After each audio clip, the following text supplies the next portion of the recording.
Hello, all, and welcome to History with R&R Live, where we talk about the rise of stupidity. Stupidity, part two. Sorry, I'm not on camera today, but I look like something the cat dragged in, so I'm not Uh-oh. on camera today.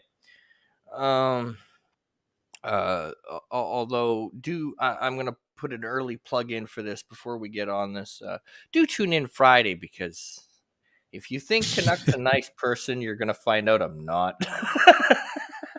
I can attest to that. Oh, poor Thanks a lot. Poor Jeff. Thanks a lot, Robert. Poor Jeff. Oh, yeah. I was mean. But oh well, moving on. That's for Friday. Today we're talking about the rise of I can speak, I think.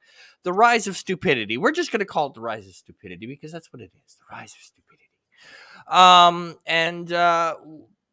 We focused a lot last week on World War One, World War Two, and the different organizations that became, or different countries that became, shall we say, indoctrinated, and what that meant. And I think this week, what we should do is focus on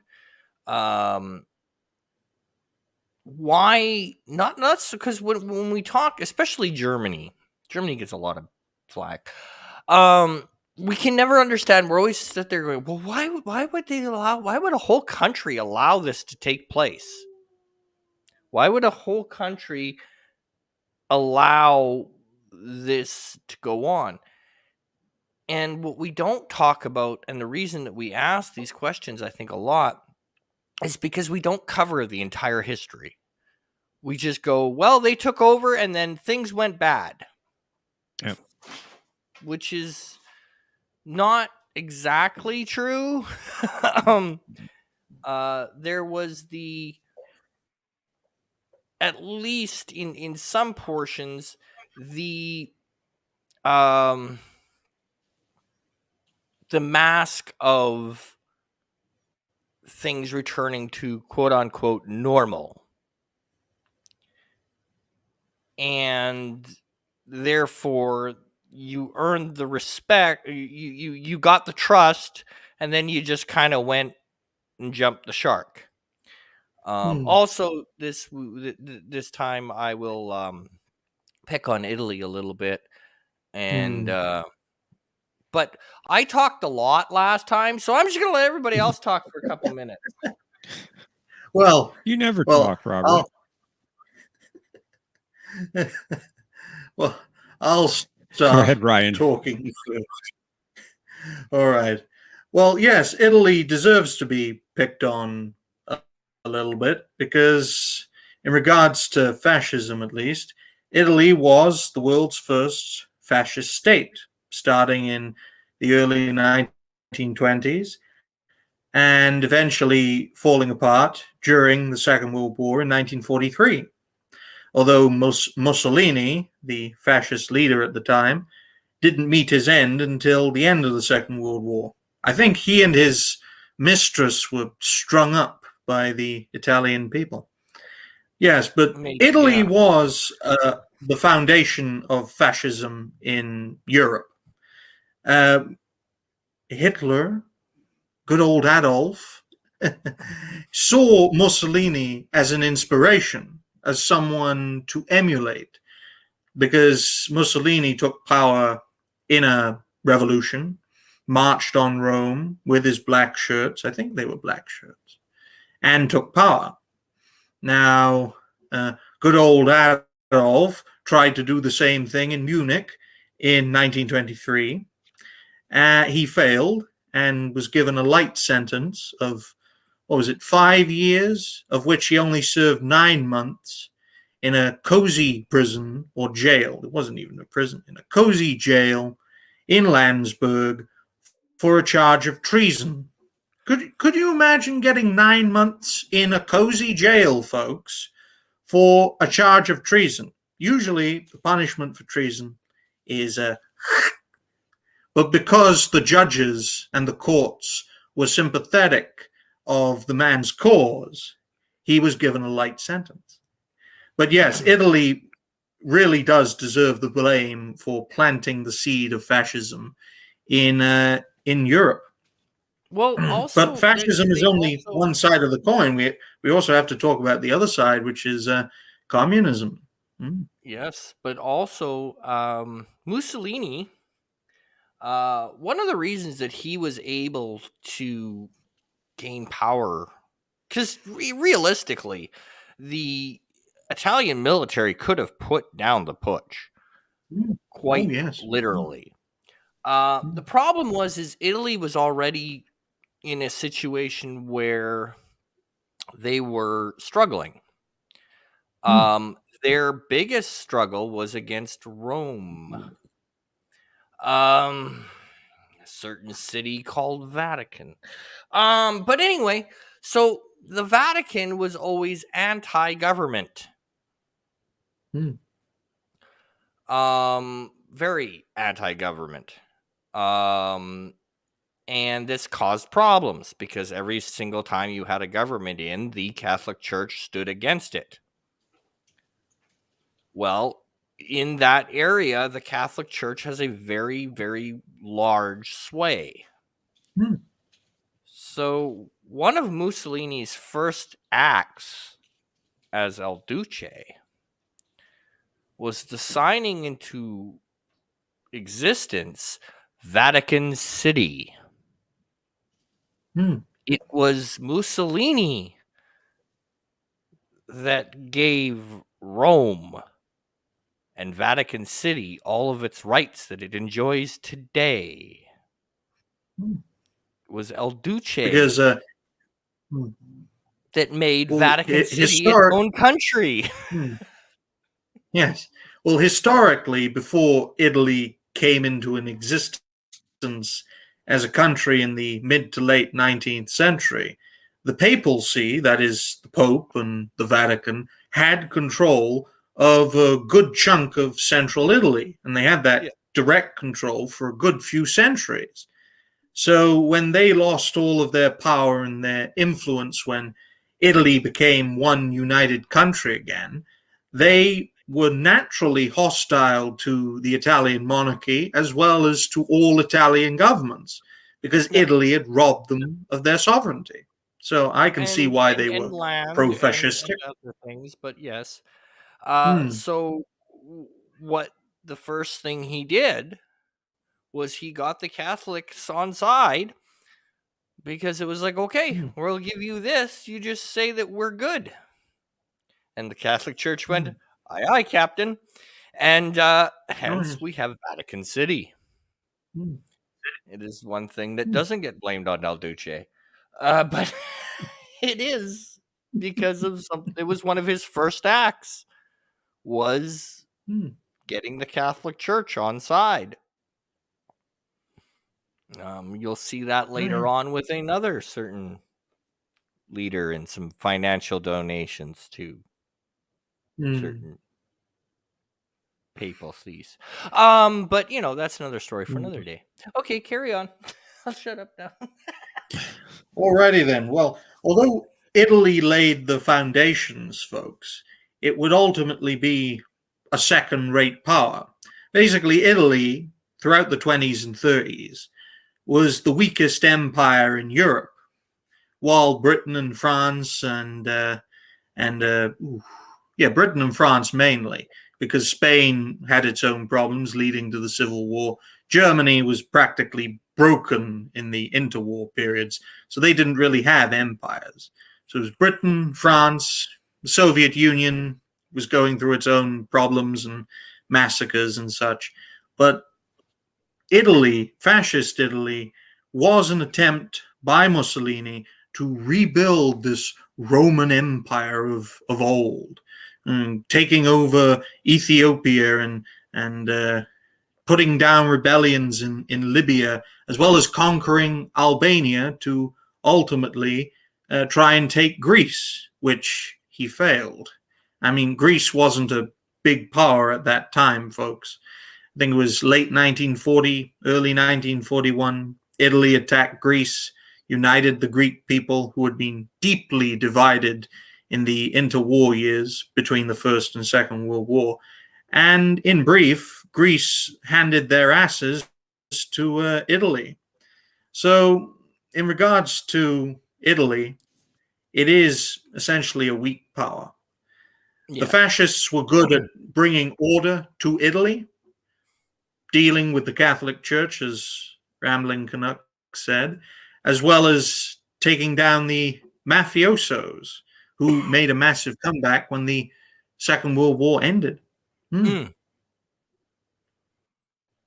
Yes. They, yeah. There was only room for one head cheese. But, yeah, so you get what a lot of people forget is the state in which they were transferred to when fascism took over was in a bird's eye better than what they were dealing with before. Oh, yes, definitely. Same thing without a happens in shadow of a Germany, doubt. right? And Same thing Spain. happens in Germany. There was unemployment was dreadful. You know, jobs, money, everything. It was terrible. Well, when the fascists first take over, jobs start happening. People are working again. So from a bird's eye view, you see the rebuilding of a country. They don't go to World War II right out of the gate. No. And we seem to think in a very brief timeline. I'll be back. You guys talk. Okay. go Well, ahead, I'll Ryan. continue on what Please Rambling do. had. Would you like to say anything, Jeff? I'm here to hear what you have to say. All right, then. Well, continuing what Rambling was about to say in regards to Germany, by 1933, Germany was a broken nation. The fascists, we'll call them fascists because we can't say the other word credibly on YouTube, but the fascists got into power. They managed to get rid of democracy. They managed to establish a dictatorship by 1934, and they put into action a series of programs to radically reduce unemployment as well as stimulate economic growth, turning the weakest economy in Europe into the strongest in about a 5-6 year period, which was incredible. At the time, people were singing the praises of good old Adolf. I mean, even the British monarchy, even our current queen did a salute of good old Adolf's when she was a princess. What they had done in Germany, folks, was nothing short of incredible. However, it was done on the backs of many minorities, one of which the most prominent being Jewish people. A lot of their assets were seized to fund these programs.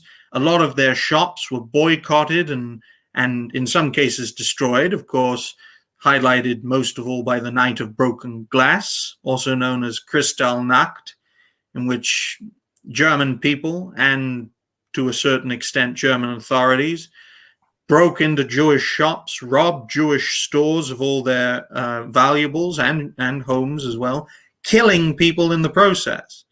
Now, combining all that wealth with all the wealth that they had borrowed, deficit spending from allies such as Italy, for example. Italy would borrow money from Germany. Germany would borrow money from Italy.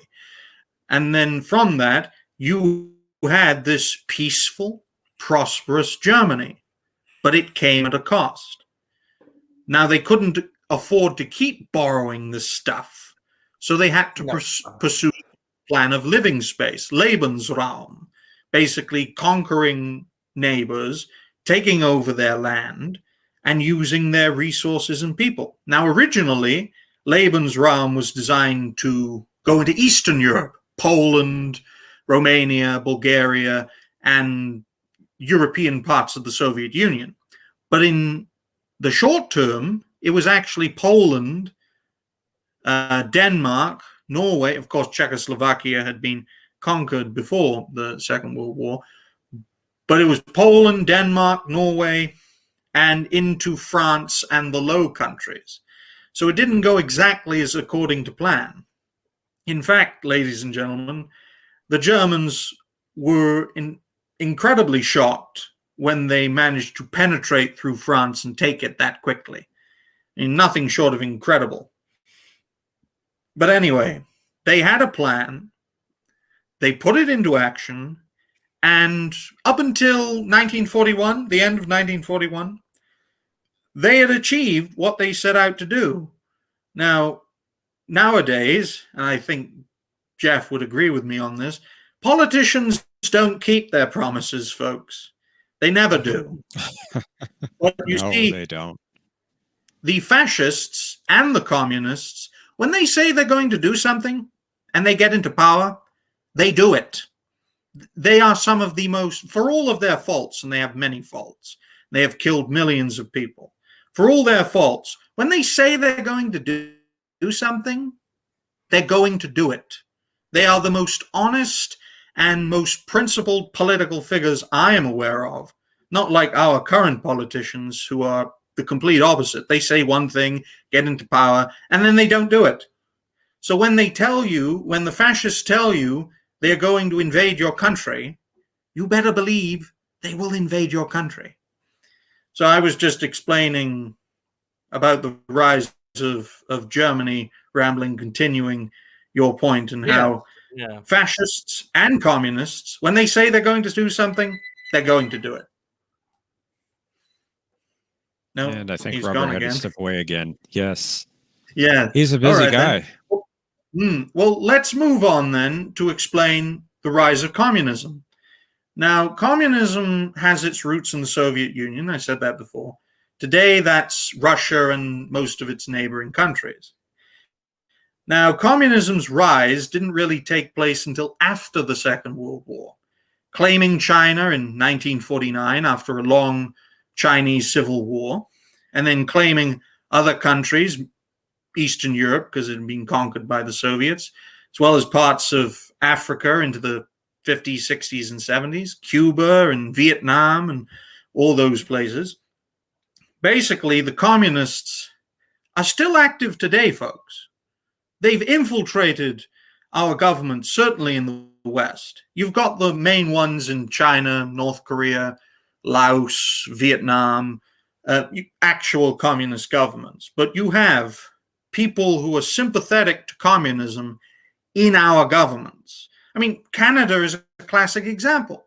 Justin Trudeau, who admired the governing system of Xi Jinping in the People's Republic of China. Canada has a prime minister who is sympathetic to a totalitarian regime that historically, within its own history, has killed tens of millions of its own people, and in recent times has killed thousands of people a day in concentration camps in Xinjiang province, mostly made up of Uyghur Muslims who are not natively Chinese, because it's in a part of China that the Chinese conquered in the 19th century. So communism, unlike fascism, is still here, folks. It is still dangerous. It is infesting our society.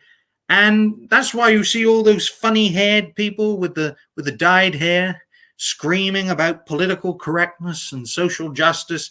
Those people were educated in universities made up of professors and intellectuals who supported communism when they were alive, and some of them, they may be old enough to still be alive. That's the kind of people we are facing in the culture war, folks. The descendants of the communists that we fought in the Cold War and defeated in the Cold War. So fascism... Well, and the other thing you have Go on, to carry remember, on. is the reason you stated something that is true, but the reason it's true is interesting, and Trudeau actually points it out. Trudeau has pissed me off over the last couple of years, but anyway, No, I he's couldn't tell absolutely from the right, other and I hate to videos. say that, but he's absolutely right. Trudeau stated that he is envious of China. True. The reason he said that was, unlike a Biden or Trudeau or any other politician in the Western world, if the Chinese leadership decides tomorrow that all cars must be blue, stupid. Most people would go, what the? Mm. All cars are going to be blue. Yep. Period. Full stop. In the Western world, well, if a politician decided that all cars were going to be blue, well, there'd be referendums, there would be questions, that'll never get through the Senate, that'll never get through the House. Mm. These countries don't have this problem. Mm. Because the person who sits at the lead of the table is the lead of the table. So if they decide that we're going to turn this into a manufacturing area, it doesn't matter if that place goes, hold on. We have all these natural reserves and stuff. Like, you can't put that there. Mm. And then once they're executed and they put that there, that's the difference. Oh, yeah. Mm. That's Mhm. why Germany could do what it did, because it wasn't. This was not up for debate. This was not up for. Well, Yeah. if it passes the Senate, I'll be able to do this. Mm. If it passes the House, I will be able to do this. I'm doing this. Well, we don't like it. Well, tough tit. We're doing it anyway. Because you don't have a choice in the matter. There's no wiggle room. It's okay, we're doing this. Well, this person has a problem with it. That don't matter. Don't care. They don't have a voice. To me, I address it like this. If you think about it, here's another company. Here's another organization that gets beat up all the time, especially nowadays. If you look at the UN. The UN has this wonderful little slogan called "One Country, One Vote." Doesn't matter how big of a country you are, doesn't matter how small of a country you are, one country, one vote. Here's the problem. The veto. Okay? So one country, one vote sounds good. Okay, cool. If we're going to do something, it's because the majority of the countries within the United Nations have said, do this. Here's the problem. Russia has a vote and a veto. The United States has a vote and a veto. UK, Britain France, has a vote China. and a veto. France has a vote and a veto. China has a vote and a veto, which basically means if, let's say, Russia proposes something, gets enough of the countries to back said motion and votes, so one country, one vote, all the countries vote yes, or majority vote yes. The United States goes, that doesn't work for me, brother, and goes veto. So that vote is now vetoed, which means you did all that for all. Yep. Here's the problem with the UN. So if you look at Western politics in comparison to a communist or fascist regime, it's the same principle. Yes, you can. Good example of this is go back to when Obama's first term. Obama had a whole bunch of things he wanted to do. He couldn't do it because by midterms, he lost the House and the Senate. Which is often the case in U.S. politics. Right? He loses the House and the Senate. The other problem he had, that the Republicans traditionally do better than the Democrats, is it doesn't matter who the head of the Republican Party is. For the most part, if the head of the Republican Party says we're turning left, 99% of the of the party turns left. And I don't mean left leaning. I just mean he goes, at this next intersection, we are turning left. Mm-hmm. 90% of the Republican Party turns left. Yep. The Democrats, however, if the head of the Democrat Party says we're turning left, 75% of them turn left and 25% turn right and go, we didn't get the memo.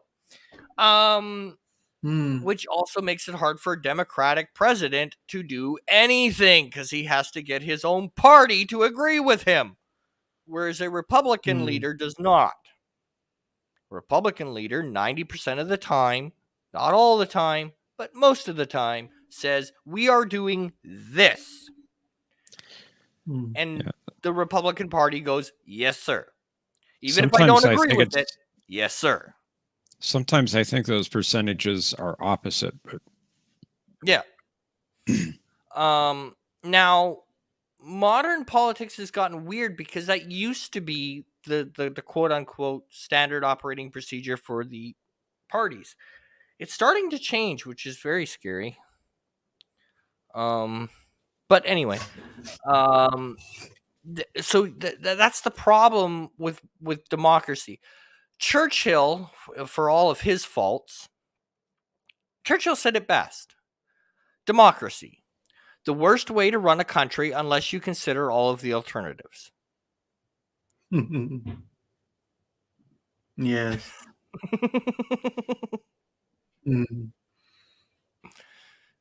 For proof of that, go to the British 1945 election. Anyway, moving on. just yeah. You know. Well, I'll just chime in by saying hi to Mountains of Elysium, because I can't put in hi on the chat because my system is crap. And I'd like to say hi to everyone in chat too. I hope you're doing well. We have several people in chat. Zax is here. Mountains of Elysium. John DeMarco, welcome. Who else do we have? Mrs. Canuck is here. Yes, of course, Mrs. Canuck is watching, and but Gorilla is here. Yeah, but it's really interesting to stop and look, because we sit there and in 2020 we look back and we go, well, I can't understand how these governments got any credibility, because they targeted the weaknesses. And even they if were they honest. didn't fix them, even if they didn't fix them, okay, because sometimes they didn't. But even if they didn't fix them, they gave the appearance of it being fixed. And that's all you really need, is the appearance. Just ask any modern politician. You just need the appearance that things are going right and you're good. You just need the appearance to be doing something. Okay? And unfortunately, up until these particular parties take power, the appearance is nothing's getting done. Nothing's getting further. Nothing's getting, nothing's happening. Right? It's just getting worse. We're sliding even further down the pecking order. We're losing our power. We're losing, I can't buy a loaf of bread without a wheelbarrow. People are in that state where nothing is working. And then all of a sudden, these guys take power and stuff starts working again. Well, they don't ask how, and that's the key. They don't ask how. It's like they don't care. Yeah. Just as long as it works. As long as it works. Who cares? And that's humanity at the basic. And they understand this. People will not care. Stalin Stalin had a great line once, where they were talking about how a bunch of farmers were going to die, and one of Stalin's lines, it's been mimicked and memed to death, but is something along the lines of, in 10 years, who's going to give a damn about these people? right? In 10 years, if this plan works, who's going to care how it got there? All they're going to care about is that it got there. The result. When you live in a collective, folks, the state considers itself to be the brain, and the people are considered to be the body, in which each individual person is a cell of that body. Now, if you think of the world like that, cells die every day, folks, from your body. Human cells, they flake off and they die and they turn into dust in the air. Yeah. But especially in communist societies, millions of people are slaughtered because they believe that is the way you fulfill the revolution, to purify the population, to get rid of dissidents, and to ensure the collective survives at all costs. That's why the Soviet Union could have millions of their own people massacred, and I'm talking tens of millions of their own people massacred in peacetime and in the Second World War. Because if that happened in the United States today, by, say, Germany, in a conventional war, the government of the United States would collapse. Whereas the government of the Soviet Union then did not collapse, because the people were merely cells of the body.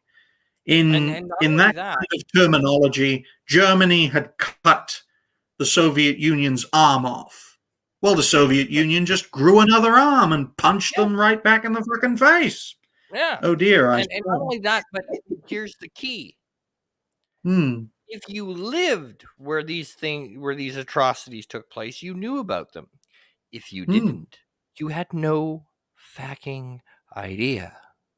True. Or you were told by your government that these people are bad and they tried to do something wrong that would desperately hurt you. Therefore, you do not care that they are gone because they were bad. We do this with groups. We don't like Hello Convoy. We do this in everyday speak. If we don't like something, we paint it as the bad guy. And then people don't care what happens to the bad guy, right? They don't care because they were the bad guy. They don't care. You see, in those days, people were far more trusting of government and far more hostile of their fellow citizens. You see, today in the modern Western world, people don't trust their governments. They don't trust the mainstream media. They trust one another. They trust the alternative media, fellow citizens. Back then, there was no alternative media, except for maybe underground resistance movements, but that was about it. But back then, people were far more trusting. Because they were conditioned to be more and in some ways, I mean, it is fair to say that you have a group of today's population that is about the same. Another famous saying is, the dumbest person on the planet is a voter. I think it's slightly different today. I think it's that people want to be taken care of. Yeah. Yeah. It's less about, as long as the ship looks to be sailing properly, and you do a pretty good job of covering up the holes so people don't see that the thing is flooding. You've got 3 containers full of water, but you're still being able to keep on float because you've got those walls that are keeping that water back. As long as the ship looks to be sailing fine, we're good. We're happy. As long as my paycheck is still paid, as long as my, but when things go wrong, we attribute in modern society, we attribute everything that we're doing right now. We must stop and we must change everything because everything is wrong, instead of just, well, that is where that went sideways. So if we just get rid of that, we're good. no, we just cut the whole thing out and go start over. It hurts. But if you look throughout history, especially over the time we're talking right now, the reason that these people get, even we can go to communism, the reason communism got accepted in Russia so much is because, well, people were starving under the Tsar. Soldiers were being sent to die under the Tsar. What was the first thing that the Communist Party did? They ended World War I for Russia by signing the peace treaty. We're not sending any more boys to die. Right? Although I do have to say that communism, for the most part, folks, usually gets into government through blood, sweat, and tears. I think there's only been one case of a communist party actually getting into power democratically, and I think that was in Chile, and eventually that regime was taken down by Augusto Pinochet. I think it was in the mid to late 1970s.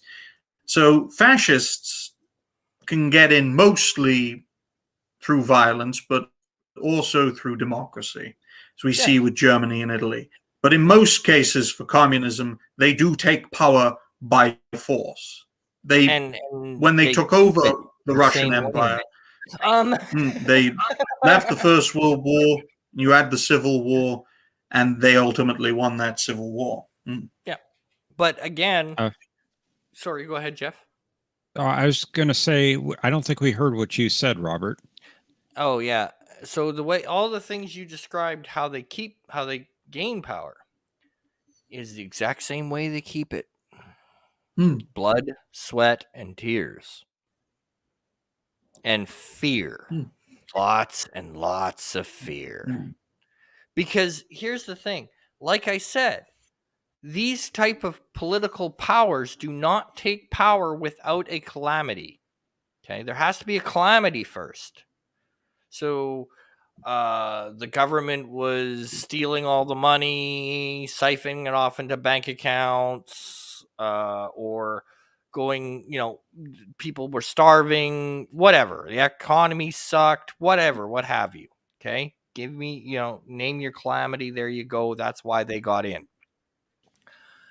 So even though they took it by force, when they take it by force, they're not seen as this evil empire that's taking power. They're seen as these victorious, everyday, common people taking it from these corrupt motherfuckers who've been fucking us over for the last 15 years.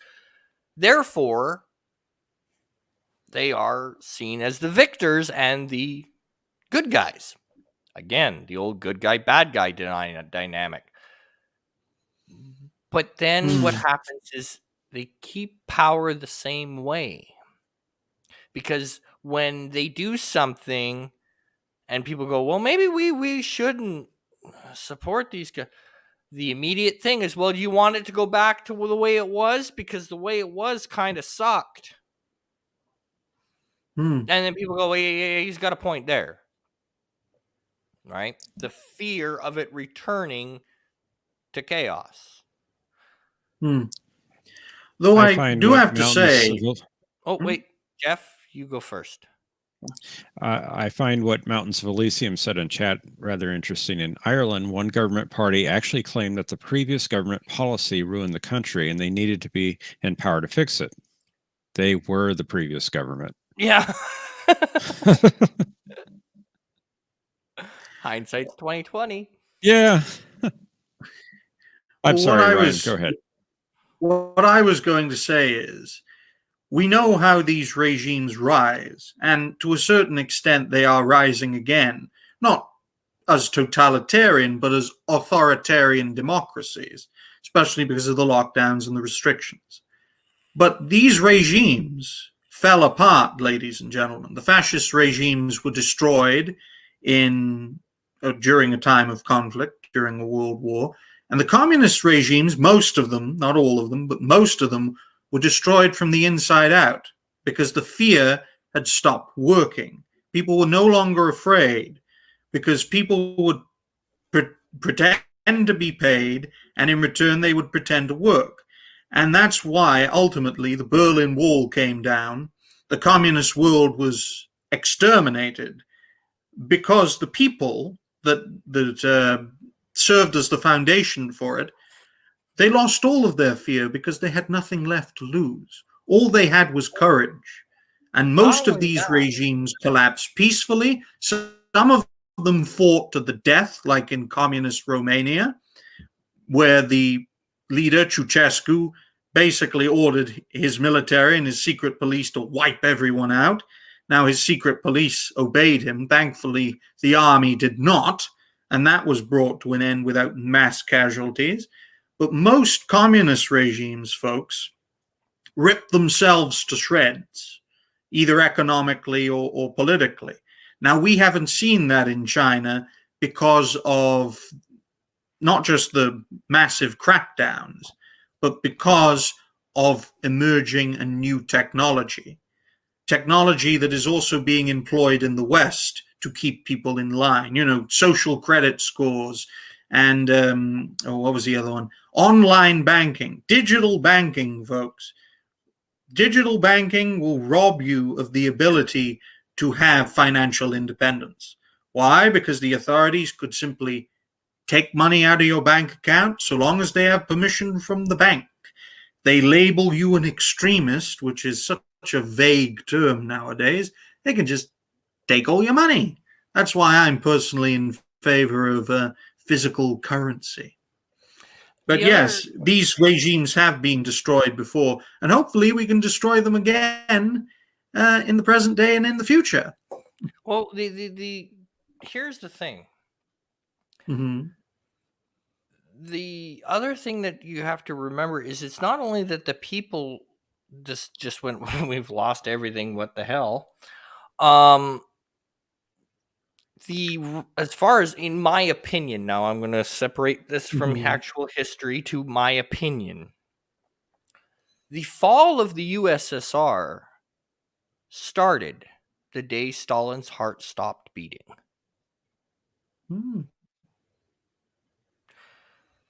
China is still communist because Mao is still in power. It'll be interesting to see what happens when Mao dies. Because just like in Soviet Russia, well, what happens when the leader dies?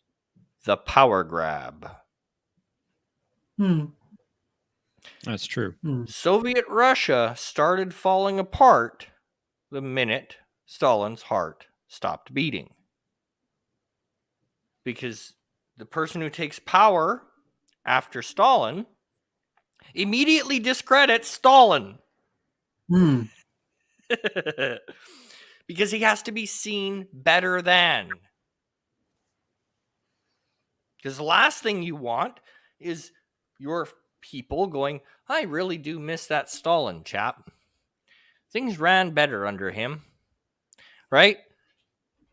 They have to be better. They have to be superior. What destroys a communist country or a power thing like that is when the leader dies or is taken out.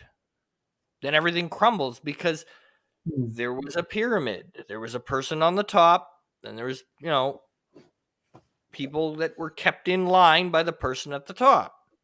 Well, once he's gone, well, then they fight amongst each other.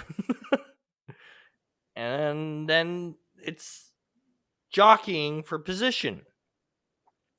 So I would argue that the USSR started to fall the second that Stalin's heart stopped beating. Because then you had the money grab, the power grab. Well, you had the Soviet Union, folks, never changed. It was governed the same way when it started and until it was finished. Now, for China, after the death of Mao Zedong, there was a process of reform, which the Gang of Four, which were made up of Mao loyalists, including his own wife, tried to stop these reforms. Now, thankfully, they were stopped, and China went through a process of modernization, especially economic modernization. Now, we in the West thought, quite silly if you ask me, but we thought that if they would change economically, they would change politically. Well, they didn't. No. And that's why China is this sort of weird hybrid. It has a communist government, but it has a capitalist system which is closely monitored by a communist government. That's why they are so powerful. And Mountains of Elysium makes a good point when he talks about. It's actually a double-edged sword. It's why China is so powerful, but also why China is so vulnerable. If you look at it like this, people go, well, one of the good saber rattles, as I call them, good saber rattle here in the West is, well, what happens if China calls in the United States' debt? It's never going to happen. Here's why. You know how the United States defeats that? Fine, we put a trade embargo on China. Do you know what happens to China's economy if the United States, just the United States, puts a trade embargo on them? For those of you who don't know what a trade embargo is, that means that the United States clearly says there is no more trade with China. Period. Full stop. They did it to Cuba. But anyway, see Cuba's fall. For that one. I was just about to say that Mountains of Elysium does make a good point, talking about the illusion of freedom in the West. And I would say that because in the United Kingdom and the United States, I'm not sure about Canada and Australia, but certainly in the UK and the US, we have had a two-party system in the UK for about a century now, since 1924, so nearly a century. In the US, it goes back further, pre-Civil War, so pre-1860s, Democrats and Republicans. So there is this illusion of choice within the democratic West, because you have usually two parties that dominate the political landscape, and it's essentially a dictatorship of two parties that have virtually the same platform and virtually the same policies. I mean, that's the point I'm going to make in future videos in regards to the Labour and Conservative Party. You have a Labour Party that's not a Labour Party. It's not a left-wing party. And you have a Conservative Party that isn't conservative socially or culturally, maybe economically, but certainly not socially. So that illusion of freedom in the West, politically, does have a lot of bearing in reality. And a lot of people either believe it or ignore it. They just get on with their lives. Well, in Canada, we like to say, well, we don't have a two parties. Yes, we do. The only two that have a shot in hell of becoming prime minister are either conservatives or the liberals. Yes, we have the NDP, but they're more there just in case one of the other two parties don't get enough votes. And then don't even get me started on the Bloc, or we'll be here for another hour. But topic for another day, maybe. Yeah. So, yes. In a sense, the problem we have, and what we need to watch for, is desperation. Because out of desperation rises parties that we consider communist, authoritarianism. They rise when a people are desperate. They rise when a people feel they're being lied to. They rise when people are at their breaking point. That's when they rise. They rise when shit hits the fan. I just wanted to make the point that the last 2 years, especially 2-3 years, I think 2 years, people have been pushed more and more to desperation. I mean, it first started with the financial crisis in the late 2000s, but we in the West have been in a position of crisis now for what, nearly 15 years? People are, and it's only getting worse. It's not getting better. People are being pushed, deliberately pushed into desperation. All classes, rich or poor, either financially or culturally. We are being pushed into this desperate corner. And it does worry me at times that people are going to be so sick and tired of living in perpetual crisis, which is what we've been in one form or another since 2007, that people are just going to let it rip and vote for a political force that is going to change everything and purge the existing order. Because it's 15 years of bottled up bitterness and resentment. Back then in the 1930s, it was only a few years of bottled up resentment, although the financial crashes were far worse back then. But since standards of living have gone up so much nowadays, even a mild crisis creates a lot of chaos for modern people. So I am deeply worried about what's going to come. I'm going to point out two things in chat. First of all, my buddy Zach's from here in Winnipeg.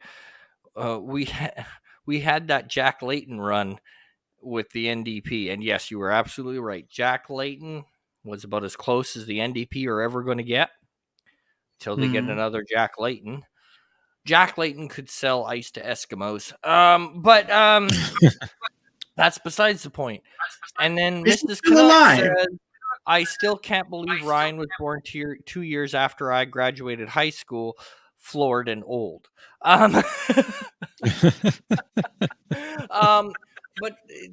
the other thing I'd point out too is that not only do we have to watch for crises, but okay, as a Canadian who we always get told, you're in Canada, you have no right to talk about these matters because you're not involved. Jeff gets the same thing, but you're American, stay out of it. The whole Brexit thing, as a British as Welsh, you can acclaim. Brexit really was a moment where I went, oh shite. And here's why. A lot of people did. I don't care really whether the United Kingdom is within the European Union or not. I don't really care. Here's where I went, oh shit. Have you ever heard the saying, follow the money? When you're looking at something, follow the money? Okay. So the European Union is basically propped up by by two unresounding things. Germany financial contributions and the United Kingdom's financial contributions. Here's the problem. UK is now out, which means the only one that is putting money towards the European Union is Germany. Yeah. Germany's going to get sick and tired of this real quick because they were getting sick and tired of this before the UK left. What happens to what happened there? Germany has a what Brexit happened?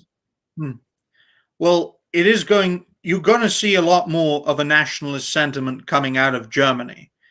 But when the United Kingdom left the European Union, I was ecstatic.